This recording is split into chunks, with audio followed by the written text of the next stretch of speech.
성도 여러분, 여러분들이 살아가는 인생이 혹시 고달프지는 않습니까? 우리들이 살아가는 인생은 어쩌면 고달픈 인생입니다.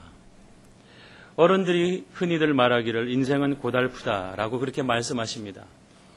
그러한 말들은 사람만이 하는 것이 아니라 성경에도 그렇게 이야기하고 있습니다. 세상의 모든 것이 헛되다. 우리가 추구하는 모든 것들이 의미가 없다. 그러한 이야기를 가난하게 살고 구차하게 살던 사람이 이야기한 것이 아니라 한 나라의 임금으로 살았던 솔로몬, 그가 말했기 때문에 그 말의 의미가 더 깊다고 생각합니다. 그런데 여러분들이 살아가는 그 인생이 고달프기만 한 인생입니까? 우리가 살아가는 인생이 고달프기만 하다면 어쩌면 그 인생은 사는 것이 하루하루가 지옥과 같은 날일 것입니다. 우리들은 고달픈 인생을 살아가지만 고달프기만 하지는 않습니다. 왜냐하면 우리에게는 예수 그리스도가 있기 때문에 그렇습니다. 여러분에게는 예수 그리스도가 있기 때문에 고달프지 않게 살아갑니다. 세상은 우리에게 고달프게 하고 세상은 우리를 힘들게 하지만 그러나 우리 안에 있는 예수 그리스도께서는 우리로 하여금 더욱더 능력 있게 살아가게 하십니다. 우리로 하여금 하나님의 참다운 자녀처럼 살아가게 하신다라는 것입니다. 오늘 우리가 함께 읽었던 그 말씀 속에서는 시험 당할 때에 하나님께서 우리에게 어떻게 대해 주시는가, 그 말씀에 대해서 우리에게 잘 가르쳐주고 있습니다. 우리가 특별히 10장 13절은 암송하는 구절이죠. 그 말씀을 암송하면서 혹 내가 어려울 때, 답답한 문제가 있을 때 그 성경 구절을 암송하면서 지금의 이 문제가 곧 해결될 것이다 라는 그러한 희망을 가지고 있습니다. 우리 13절 말씀 다 같이 한번 읽어보겠습니다. 13절입니다. 시작.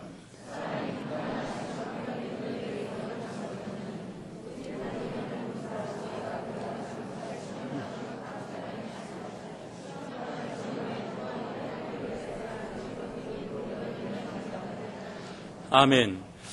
보통 우리 믿는 사람들은 하나님을 믿으면 모든 것이 잘 된다라고 단언하고 쉽게 짐작할 수 있습니다. 하나님을 믿으면 만사 형통한다. 하나님을 믿으면 모든 문제들이 깨끗하게 해결된다. 여러분은 어떻게 생활하고 있습니까? 여러분의 모든 문제가 하나도 남김없이 다 해결되어 가고 있습니까? 지금 여러분에게 아무런 문제도 없습니까? 하나님이 함께 하시기 때문에 내게 있는 모든 환난이, 모든 죄악 가운데에서 우리를 지켜주시고 참된 평안을 누리고 살아가고 있는가? 아마 그렇다고 자신 있게 이야기할 수 있는 분은 적을 것입니다. 왜냐하면 하나님을 믿는다는 것은 만사형통이 아닙니다. 하나님을 믿는다는 것은 도깨비 방망이가 아닙니다. 하나님을 믿는다는 것은 오늘 성경 본문에 우리가 13절만을 알아서는 안 됩니다. 그래서 오늘 좀 본문이 길었지만 1절부터 13절까지 있는 말씀을 우리가 잘 이해했을 때에 참으로 시험을 이길 수 있고 그 시험 속에서 하나님의 능력과 하나님의 깊은 뜻과 계획을 깨달아 알 수 있다는 것입니다. 토마스 테일러라는 사람은 찬송가 290장에 너무나도 귀한 찬송을 가사를 적어놨는데, 괴로운 인생길 가는 몸이 평안히 쉴 곳 아주 없네. 걱정과 근심이 어디는 없으리. 같이 하겠습니다. 돌아갈래 고향 하늘나라. 예, 이 세상은 괴로운 인생길입니다. 이 세상에는 걱정과 고생이 가득한 곳입니다. 걱정과 고생이 없는 곳은 우리가 장차 돌아갈 고향, 그 하늘나라, 그곳밖에 없습니다. 우리가 왜 시험 당했을 때에 하나님의 은혜를 생각해야 되는가? 하나님의 그 마음을 깨달아야 되는가? 오늘 성경 본문은 이스라엘 백성들이 애굽에서 나와서 광야에서 생활하던 그 모습들을 기록하고 있습니다. 그들이 목적하고 있던 가나안 땅에 들어가기 전에 그들이 그 가나안 땅을 들어가기 위해서 온갖 수고와 열심을 다했습니다. 그러나 그들은 아무도 가나안 땅에 들어가지 못했습니다. 그저 40년 동안 그 광야에서 끊임없이 다람쥐 쳇바퀴 돌면서 빙글빙글 돌면서 그곳에서 하나님을 만나며 또 죄악을 지으며 징계를 받으며 그 속에서 시험을 받으며 그 속에서 또한 놀라운 은혜를 체험하며 그렇게 살아가고 있는 것입니다. 13절에 있는 것처럼 말씀으로 얼마나 많은 위로와 용기를 얻습니까? 하나님께서는 성도들에게 감당할 시험만 주신다. 그 말씀이 있지만은 그러나 하나님께서 시험 당했을 때 우리에게 피할 길을 주신다. 그러나 그 피할 길은 우리에게 궁극적인 승리를 말하는 것입니다. 하나님께서 이 약속의 말씀을 오늘 우리에게 주는데 곧 누구나 그 성도라는 이유만으로 내가 성도라는 이유만으로 하나님을 믿는다는 그 이유 하나만으로 모든 시험을 이길 수 있다. 모든 시험을 감당할 수 있다. 시험을 만날 때 나는 피해갈 수 있다. 결국 모든 시험에서 나는 승리할 수 있다. 이렇게 우리가 생각할 수 있습니다. 만약에 그 말이 맞다면 지금 여러분이 당하고 있는 시험은 무엇입니까? 지금 어떠한 문제 때문에 실패하고 마음에 근심하고 낭망해서 하나님을 떠난 우리의 형제들도 있습니다. 그러한 부분은 우리가 어떻게 설명할 수 있습니까? 하나님을 믿는다고 하면 모든 시험 속에서 피해가고 모든 시험에서 승리를 얻을 수 있다고 한다면 지금도 가슴 아파하고 신앙의 위기를 맛보고 흔들리는 그 사람들은 아마 오늘 고린도전서 10장 13절에 있는 그 말씀과는 전혀 무관한 생활을 하고 있는 사람입니다. 오늘 본문 13절에 있는 말씀은 몇 가지 전제 조건을 가지고 있습니다. 그것을 우리가 이해하면 그 시험에 대해서 우리는 승리할 수 있습니다. 그 첫 번째가 믿음의 훈련과 연단을 받는 성도가 시험을 이길 수 있다라는 것입니다. 믿음의 훈련을 받고 믿음의 연단을 받는 그 사람이 바로 시험을 이길 수 있습니다. 하나님께서는 애굽에서 노예 생활하며 종살이하며 힘들고 고통 가운데 있는 이스라엘 백성들의 신음소리와 탄식소리를 들으셨습니다. 그들의 간절히 기도하는 소리를 들으셨습니다. 그들에게 모세를 보내셔 그들을 구원해 내십니다. 이스라엘 백성들은 홍해를 건너서 시내 광야에 들어가서 가나안 땅에 들어가기까지 40년을 그곳에서 살아가게 됩니다. 오늘 성경 본문 1절로부터 4절까지 있는 말씀을 제가 읽겠습니다. 형제들아 너희가 알지 못하기를 내가 원치 아니하노니 우리 조상들이 다 구름 아래 있고 바다 가운데로 지나며 모세에게 속하여 다 구름과 바다에서 세례를 받고 다 같은 신령한 식물을 먹으며 다 같은 신령한 음료를 마셨으니 이는 저희를 따르는 신령한 반석으로부터 마셨음에 그 반석은 곧 그리스도시라. 우리 성도들은 영적인 이스라엘이라고 이야기합니다. 이스라엘 백성들은 애굽에서 나와서 홍해를 건너며 광야에서 살았습니다. 그 사람들과 우리는 똑같은 인생의 길을 걸어간다고 이야기합니다. 그리스도로 인해서 구원받은 우리들, 홍해를 지나가면서 하나님의 은혜를 받은 사람들, 우리들은 세례를 통해서 하나님의 한 형제 자매가 되었습니다. 하나님의 그 은혜를 받은 모든 사람들, 그 사람들이 광야에서 모습과 그 삶은 어떠했습니까? 문제는 지금부터 이제 시작되는 것입니다. 하나님의 은혜 가운데 애굽에서 탈출한 이스라엘 백성들은 광야에 들어와서 범죄했습니다. 우상 숭배의 죄를 범하였습니다. 출애굽기 32장에 보면 모세가 시내산에 올라갔습니다. 하나님의 귀한 말씀을 듣기 위해서 시내산에 올라갔는데 그 올라가 있는 그 잠시의 틈을 백성들은 참지 못하고 아론과 더불어서 그들은 금송아지를 만들었습니다. 금송아지를 만들어서 그 금송아지가 우리를 애굽에서 인도해낸 신이다라고 이야기합니다. 바로 여호와다라고 이야기합니다. 그래서 그들은 우상을 숭배하게 됩니다. 그들은 그 금송아지 앞에서 먹고 마시고 춤추며 즐겁게 뛰놀았습니다. 얼마나 한심한 일입니까? 하나님이 바로 어제, 바로 오늘 나와 함께하고 영원히 함께하겠다고 약속하고 있는데 그들은 하나님을 멀리하고 우상을 섬기게 됩니다. 그 일로 많은 사람들이 하나님의 진노하심을 받아서 멸망을 당하게 됩니다. 하나님에게 멸망을 당하는 일들이 이것으로부터 계속되고 있습니다. 그 다음에 오늘 본문에 있는 8절 말씀해 보니 저희 중에 어떤 이들은 간음하다가 23,000명이나 죽었다고 말하고 있습니다. 민수기 25장 1절로 9절에 모압의 바알보올의 우상을 섬기는 제사행위의 이스라엘의 젊은 청년들이 모압의 여인들과 간음하다가 많은 사람들이 죽었습니다. 우상 숭배하다가 많은 사람들이 죽음을 당했죠. 또한 간음하다가 많은 사람들이 죽음을 당했습니다. 죽음을 당한 사람들 이외의 사람들은 어떤 사람입니까? 살아남은 사람들입니다. 그 두 번의 큰 어려움을 이겨낸 사람들입니다. 큰 위기와 시험이 있었는데 이들은 그 시험을 이겨냈습니다. 그런데 그 시험을 이겨낸 그 사람들에게 본문 9절에는 저희 중에 어떤 이들이 주를 시험하다가 뱀에게 멸망하였다. 우리는 저희와 같이 시험을 하지 말아야 됩니다. 하나님을 시험하는 자는 멸망당할 수밖에 없습니다. 그들이 우상 숭배의 시험에서도 통과했습니다. 그들이 간음의 시험에서도 통과했습니다. 그 통과해서 그들이 우리는 시험에서 통과했어. 저 많은 사람들이 다 죽어져 갔지만은 나는 그 시험을 통과하고 이겨냈어. 나는 승리자야. 라고 했을 때 그들은 곧바로 하나님을 시험하다가 멸망당했습니다. 하나님을 시험하다가 멸망당한 그 사람 위에 또 살아남은 사람들이 많이 있습니다. 그들은 참 대단한 사람들입니다. 몇 번의 시험과 어려움 속에서 그들은 그 시험에 빠지지 않고 이겨냈습니다. 그렇다면 그 다음에는 시험이 없어야 되는데 또 시험이 있습니다.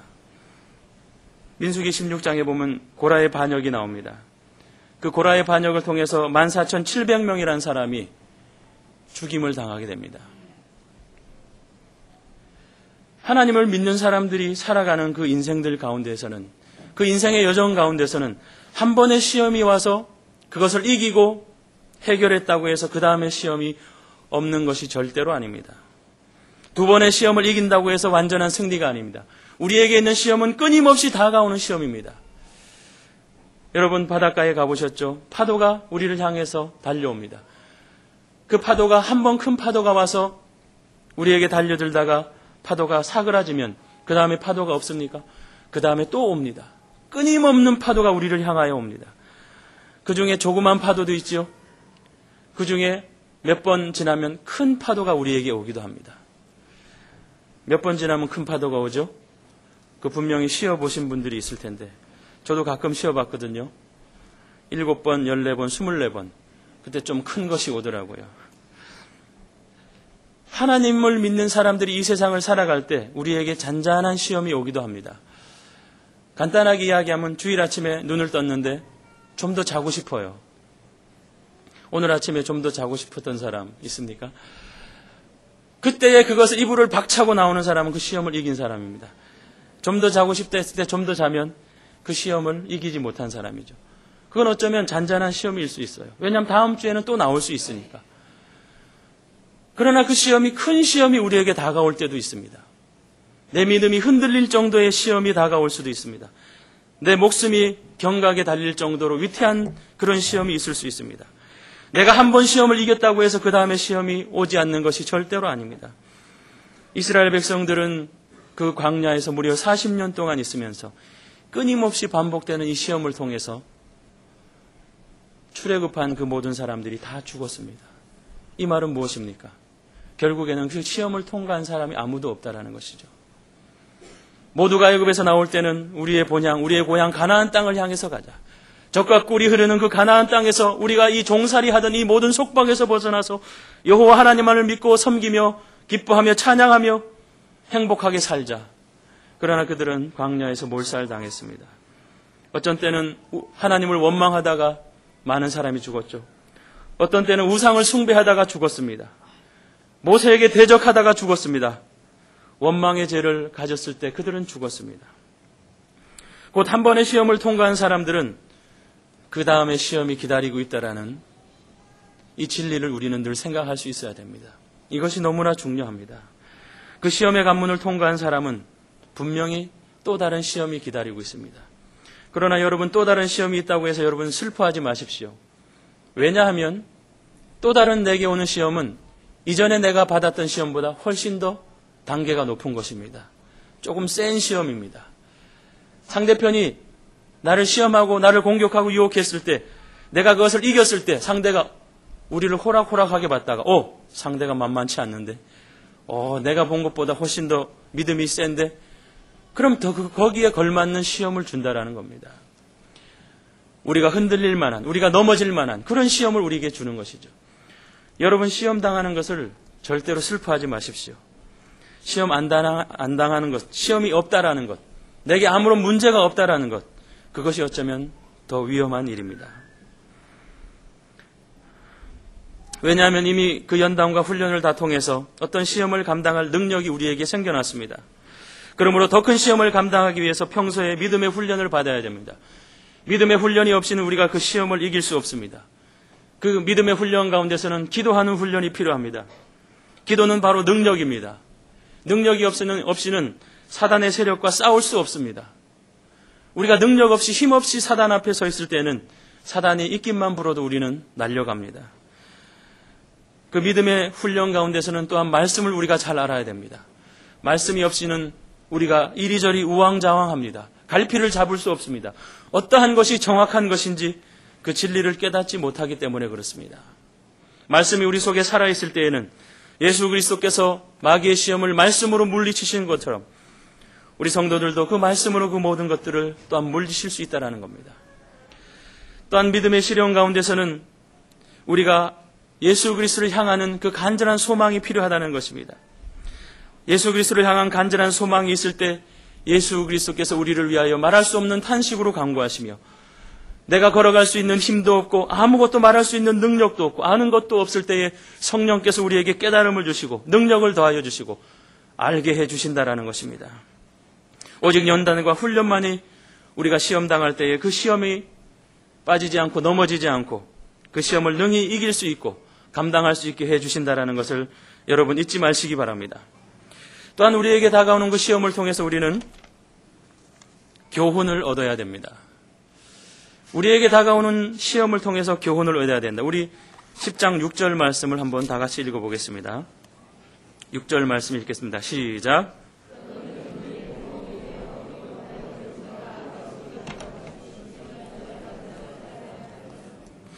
그런 일은 우리의 거울이 된다. 이스라엘 백성들의 그 출애굽하여서 광야에서 있었던 그 사건들을 기록하면서 그러한 일들이 우리의 거울이 된다라고 이야기합니다. 왜 그러한 일들이 우리의 거울이 됩니까? 이스라엘 백성들이 하나님의 능력을 체험했습니다. 하나님의 권능을 맛봅니다. 하나님의 이름을 찬양합니다. 그런데 그 다음 장면에서는 바로 그들이 하나님을 원망합니다. 하나님을 시험합니다. 그렇기 때문에 그들이 징계를 받습니다. 그러한 역사를 우리가 한눈에 보고 말씀으로 볼 때에 우리는 이렇게 하면 되지 않는구나. 이렇게 해서는 안 되겠구나. 이렇게 하면은 멸망받는구나. 이렇게 하면은 잘못하면 죽을 수도 있겠구나. 거울이 되어 우리로 하여금 저희가 악한 것을 즐겨한 것 같이 즐겨하는 자가 되지 않게 하려 함이니. 이스라엘 백성들은 그렇게 했는데 우리는 그렇게 하지 말아야겠다. 이러한 것을 깨닫게 해준다라는 것입니다. 우리들은 시험에 대해서 부정적으로 생각합니다. 시험을 회피하려고 하고 시험을 당할 때 간혹 슬퍼하기도 합니다. 우리들도 여지없이 하나님을 원망하기도 합니다. 그러나 성도들은 시험에 대해서 그렇게 비관적으로 생각하지 말아야 됩니다. 마치 학생들에게 시험이 꼭 필요한 것처럼 지금 우리 학생들이 학교에서 시험을 보고 있습니다. 예전에는 더 많이 시험을 봤죠. 그런데 어떤 법체제가 바뀌고 나서 시험이 많이 줄어들었습니다. 선생님들이 이야기하는데 시험이 줄어들고 나서 학생들의 성적이 너무나도 많이 떨어졌다고 이야기합니다. 학생들의 성적을 올릴 만한 다른 방법이 없다 그래요. 그래도 시험을 보니까 학생들이 공부를 한다고 합니다. 저도 시험 때 공부했습니다. 시험 아닌 때 공부했을까요? 안 했을까요? 여러분하고 똑같습니다. 시험 때 공부하는 사람은 정상적인 사람이고요. 시험이 아닐 때 공부하는 사람은 독한 사람입니다. 학생들에게 시험이 불가피한 것처럼 그 시험을 통해서 우리의 실력이 향상되는 것처럼 우리의 인생에서 당하는 시험은 어쩔 수 없이 꼭 있어야 되는 것. 바로 그것입니다. 야고보 사도는 그의 서신에서 이렇게 말하고 있습니다. 내 형제들아 너희가 여러 가지 시험을 만나거든 온전히 기쁘게 여기라. 이는 너희 믿음의 시련이 인내를 만들어 내는 줄을 너희가 알미라. 인내를 온전히 이루라. 이는 너희로 온전하고 구비하여 조금도 부족함이 없게 하려 함이라. 아멘. 이렇게 시험이 우리에게 유익하다고 이야기합니다. 너희가 시험을 당하냐? 그럼 기뻐하라. 왜냐하면 그 시험을 통해서 너희가 온전하여진다. 이 온전하여진다는 것은 제가 생각하기에는 하나님의 사람으로 온전해진다라는 것 같습니다. 우리가 이 세상을 살아가는데 이 세상에서 온전해지는 것, 이 세상에서 잘 살도록 만들어지는 것, 이 세상 사람들이 원하는, 이 세상의 사회가 원하는, 이 세상이 원하는 그러한 사람보다 하나님이 원하는 그러한 사람이 되는 것을 여러분 더 중요하게 여기기 바랍니다. 사회가 원하는 사람이 되기 위해서 하다 보니까 사람이 이상해집니다. 사람이 병들어집니다. 정신이 혼란스러워집니다. 잘못된 것을 하면서도 전혀 잘못된 것을 깨달아 알 수 없습니다. 우리가 하나님이 주시는 그 시험 속에 있을 때에 우리는 인내를 만들어내고 인내를 온전히 이루는 그 사람은 하나님 앞에서 조금도 부족함이 없는 모습으로 하나님이 태초에 우리를 창조하신 하나님의 그 형상 그대로 하나님의 완전한 선하심과 의로우심과 거룩하심이 우리 안에 있는 그대로를 이룰 수 있다는 것입니다. 열심히 믿는데, 열심히 기도하는데 왜 다른 사람들보다 잘 살지 못하는가? 내가 하나님 앞에 간절히 기도하는데, 철야 기도를 하고 금식 기도를 하고 새벽 기도를 하는데 왜 내 인생은 이렇게 지질이 궁상으로 사는가? 여러분 혹시 그러한 생각을 해보십니까? 우리가 하나님을 믿어서 정확하게 이야기하면 하나님이 우리에게 은혜를 주셔서 우리가 하나님을 믿을 수 있습니다. 하나님이 우리에게 구원을 주신 그것 말고는 우리가 이 세상에서 살아갈 때에 세상 사람들과 우리에게 주어진 혜택은 어쩌면 전혀 다를 것이 없습니다. 하나님이 우리에게 주신 그 구원 이외의 것은 세상 사람들도 노력해야 잘 살 수 있습니다. 우리들도 노력해야 잘 살 수 있습니다. 어떤 사람은 노력해도 잘 살지 못합니다. 믿는 사람도 노력해도 잘 살지 못할 수 있습니다.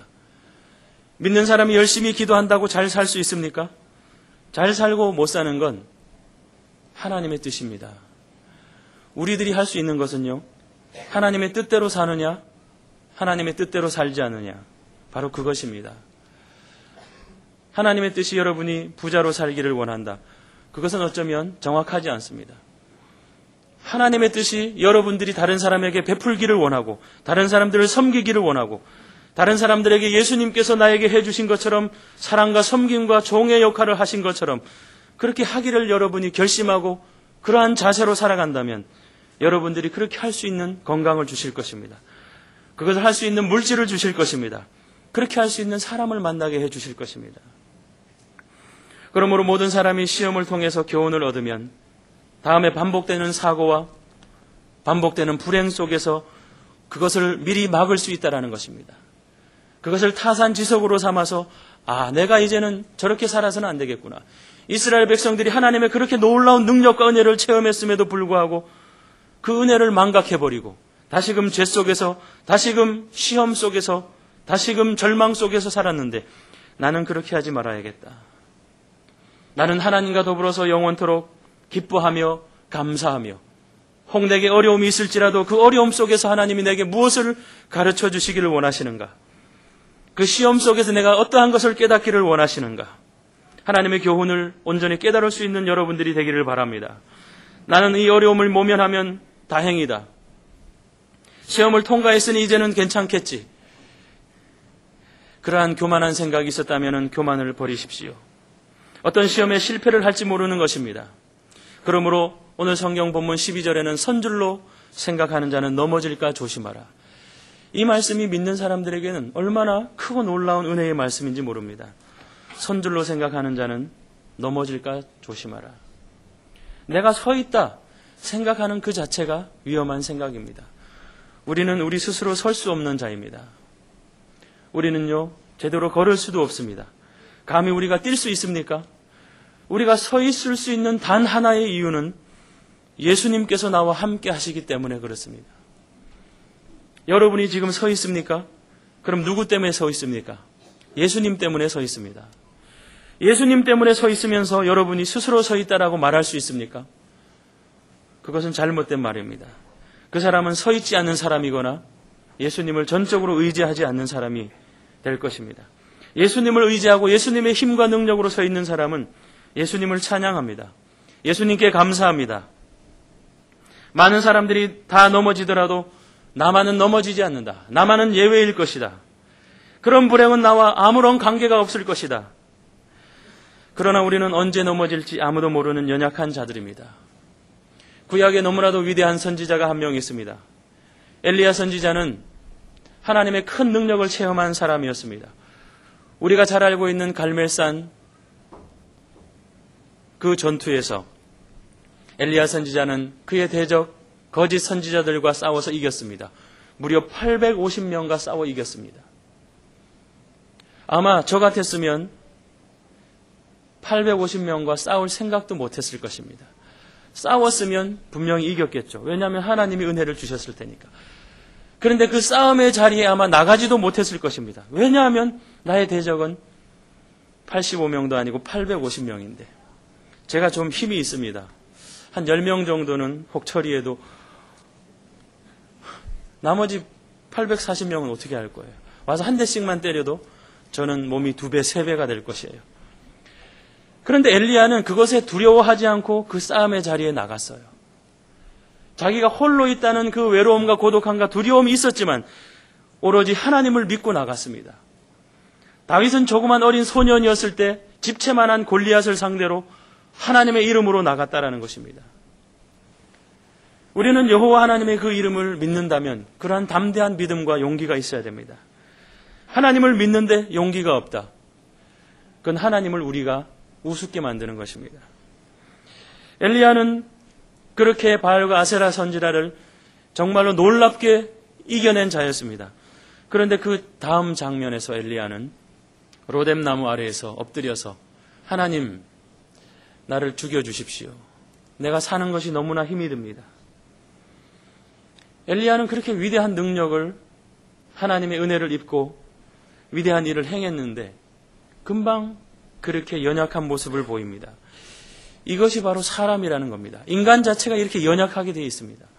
어느 누가 강하다고 담대하다고 아무 일도 없다고 큰 소리 칠 수 있습니까? 모든 사람은 다 가장 초라한 모습으로 살아갑니다. 가장 부족한 모습으로 살아가고요. 가장 연약하고 아무것도 없는 모습으로 살아갑니다. 그것이 너무나 두렵기 때문에 너무나 창피하기 때문에 자꾸 가식의 옷을 입는 겁니다. 거짓된 것으로 치장하는 겁니다. 한밤중에 부인을 보고 놀라는 사람이 많다며요. 보면 낮에 보던 얼굴하고 다르니까. 저도 옷으로 가리고 있는 데가 참 많이 있거든요. 사람마다 숨기고 싶은 것이 있습니다. 가리고 싶은 것이 있어요. 말하기 싫은 것이 있습니다. 그러나 하나님은요, 그러한 모든 것들을 다 알고 있습니다. 하나님이 모르실까요? 다 알고 있습니다. 여러분이 무엇을 생각하는지, 여러분이 지금 무엇 때문에 가슴 아파하는지, 어떠한 문제 때문에 가슴이 답답한지, 가장 급한 문제가 무엇인지, 그러한 문제가 있을 때 여러분들은 어떠한 방법으로 해결하고 있습니까? 하나님을 믿는 자들이면 그러한 문제가 지금은 있다고 생각하더라도 하나님을 믿고 그 하나님이 위대하다고 생각하고 그 하나님이 나의 아버지라고 생각한다면 다시 돌아보면 그 문제가 없어야 됩니다. 똑같은 현실이고 똑같은 상황이지만 하나님을 믿는 사람에게는 그 문제가 보이지 않습니다. 왜냐하면 우리는 믿음의 눈으로 보기 때문에 그렇습니다. 믿음의 눈으로 이 세상을 바라볼 때에 이 세상은 전혀 나에게 아무런 문제가 되지 않습니다. 그러나 세상의 눈으로 보고 인간의 눈으로 보고 나의 감정으로 바라보았을 때에는 모든 것이 문제가 되고 모든 것이 시험이 되고 단 하나도 내가 해결할 수 없는 것들이 될 수밖에 없음을 여러분 기억하시기 바랍니다. 지금껏 모든 시험을 잘 통과해 오셨다면 앞으로 남은 시험도 하나님의 은혜 가운데 잘 통과하시기 바랍니다. 그러기 위해서는 하나님께서 내게 허락하시는 그 모든 일들 가운데 하나님의 참된 능력과 은혜를 사모할 수 있는 여러분들이 되기를 바랍니다. 혹시 내가 지금 죄 가운데 있다면 그 죄를 회개하십시오. 혹시 내가 교만한 가운데 있다면 더욱 겸손할 수 있게 해달라고 기도하십시오. 욥이 고백한 것처럼 나의 믿음을 더욱 정금과 같이 하기 위해서 하나님이 나를 시험한다면 나의 믿음이 하나님 앞에서 점점 더 견고해지고 점점 더 멋있어질 수 있는 그 결과를 위해서 여러분 기뻐하면서 기다리십시오. 세 번째로 시험 당할 때에 우리는 하나님을 믿어야 됩니다. 우리 13절 말씀 다시 한번 읽어보겠습니다. 13절입니다. 시작.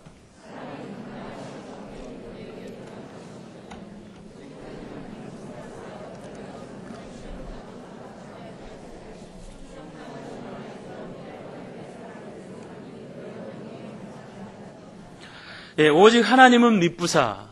이 미쁘단 말은 우리가 종종 들어 알고 있죠. 믿을만하다, 신실하다. 하나님은 우리가 믿을 수 있는 존재라는 것입니다.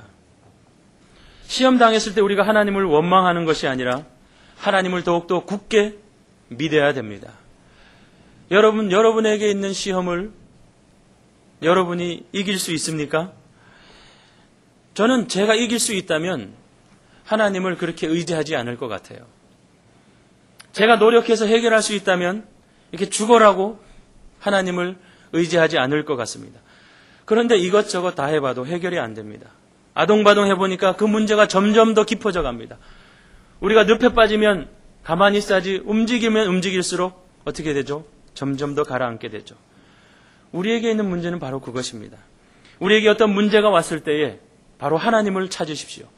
하나님을 믿고 하나님을 찾으면 바로 거기서 건지움을 받고 바로 해결함을 받습니다. 그런데 대부분의 사람들, 특별히 믿는 사람들조차도 어떠한 문제가 왔을 때 한번 본인이 몸부림쳐 봅니다. 내가 한번 무엇을 해보려고 해봅니다. 그러면 쑥 빠져들어갑니다. 겁이 나고 내가 도무지 아무것도 할 수 없을 그때에 손을 뻗쳐서 하나님을 바라봅니다. 예수님을 향해서 예수님, 나도 예수님처럼 걷게 해주십시오. 예수님에게로 달려가기를 원합니다. 예수님께서 오라 하시니 베드로가 물 위에 뛰어내려서 예수님을 향하여 달려갔습니다. 어떻게 됐죠? 달려갔다고 나왔습니다. 성경에 보니까 베드로가 물 위를 뛰었다고 이야기합니다. 사람으로선 있을 수 없는 일입니다. 바로 믿음이라는 것은 이 세상에서 현실적으로는 불가능한 것을 가능하는 바로 초월과 같은 그러한 능력입니다. 기적을 일으킨다는 것입니다.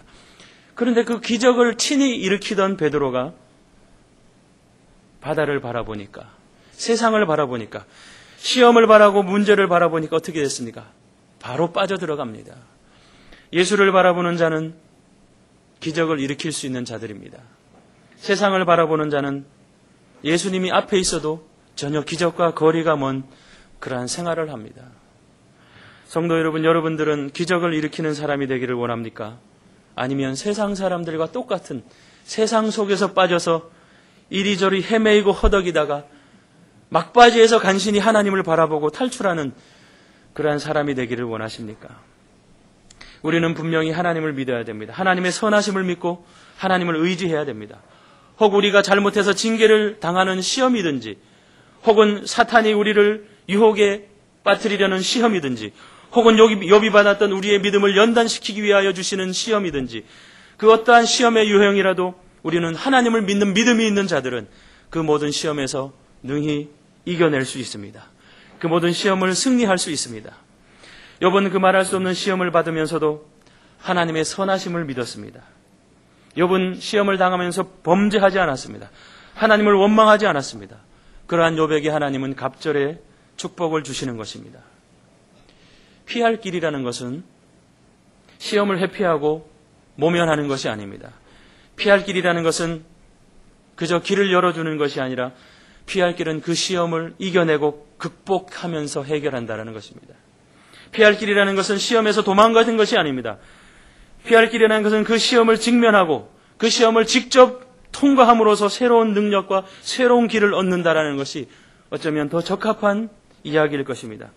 예수님께서 십자가에서 달리셨습니다. 예수님께서 큰 소리로 엘리 엘리 라마 사막다니 하셨습니다. 나의 하나님 어찌하여 나를 버리시나이까? 왜 나의 하나님, 왜 나를 버리십니까? 하나님께서 그 예수님의 그 기도를 들으시고 어쩌면 당장 그 예수님을 십자가에서 내려오게 하셔야 될 것입니다. 예수님의 그 간절한 애절한 소리를 듣고 왜 하나님은 예수님을 외면하셨습니까? 그거 십자가의 길이 바로 예수님이 당해야 될 고난의 길이었습니다. 예수님이 마셔야 될 고난의 잔이었습니다.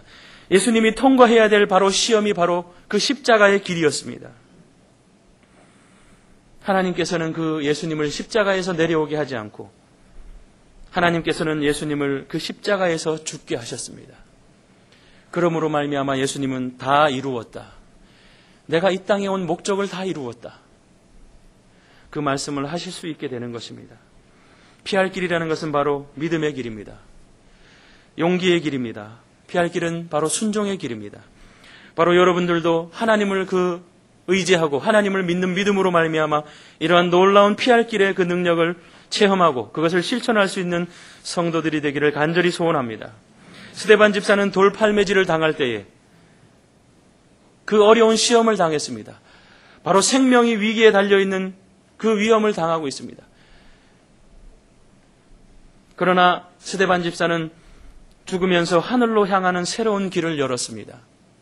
자기를 향하여 돌을 던지는 그 사람들을 바라본 것이 아니라 하늘 문이 열리고 자기를 영접하는 그 하나님의 그 은혜를 바라볼 수 있다라는 것입니다. 스데반이 성령에 충만하여 하늘을 우러러 주목하여 하나님의 영광과 민 예수께서 하나님 우편에 서 계신 것을 보고 그는 자기를 향하여 이를 갈면서 돌을 던지는 사람들을 바라본 것이 아니라 하나님을 바라보았습니다. 하나님을 바라볼 때에 스데반은 그 돌들을 맞을 수 있었습니다. 성도 여러분, 여러분들도 하나님을 바라봄으로 여러분에게 날아오는 돌들을 피하지 않고 담대히 그 돌들과 그 어려움들과 그 많은 오해들과 시험들을 능히 이길 수 있는 우리들이 되기를 간절히 소원합니다. 우리는 우리가 감당해야 될 문제 앞에서 그 시험 앞에서 이 시험을 감당치 못하겠다고 미리 포기하지 마십시오. 미리 물러나지 말고 엄살 피우지 말고 우리가 지금까지 그렇게 했다면 이제는 그렇게 하지 말고요. 하나님을 믿는 사람들은 자기 힘으로 할 수 없지만은 내 힘으로는 전혀 그 시험을 이길 수 없지만은 하나님을 믿기 때문에 그 시험을 이길 수 있습니다. 하나님의 능력을 힘입어서 하나님의 말씀에 순종하는 자들은 그 시험을 감당하며 극복할 수 있습니다. 우리 안에 그러한 놀라운 하나님의 능력과 은혜가 있기를 간절히 소원합니다. 미국의 워싱턴 DC에 링컨의 메모리얼 기념관이 있습니다. 링컨을 기념하는 그 기념관 안에 큰 링컨 석상이 있습니다. 그 석상을 조각한 사람이 볼그룸이란 사람인데 큰 돌을 가져다 놓고 매일매일 조금씩 조각을 합니다. 매일매일 조각을 하고 가면 그 바닥을 청소하는 한 아주머니가 있습니다. 어떤 때는 조금 쓰레기가 나옵니다. 돌조각이 나옵니다. 어떤 때는 많이 나오기도 합니다. 그렇게 몇 날 며칠 여러 날을 하다가 어느 날 고개를 들어서 그 석상을 바라보았습니다. 근데 처음엔 돌덩이 하나가 와 있더니 놀랍게도 링컨이 그 위에 앉아 있는 것입니다. 링컨 얼굴이 그곳에 있습니다. 그 여인이 깜짝 놀랐습니다. 그래서 볼그룸에게 물어보았습니다. 어쩌면 저렇게 똑같은 링컨을 만들 수 있습니까? 볼그룸이 대답합니다. 나는 저 돌 안에 있는 저 돌을 가져왔지만 저 돌 안에 있는 링컨의 형상을 바라보면서 링컨의 모습이 아닌 것을 쪼아내었다. 링컨의 모습을 그대로 남겨놓고 주변에 있는 다른 조각들만 쪼아내었더니 그것이 바로 링컨이 되었다. 하나님께서는 우리를 태초에 창조하실 때에 하나님의 형상으로 창조하셨습니다.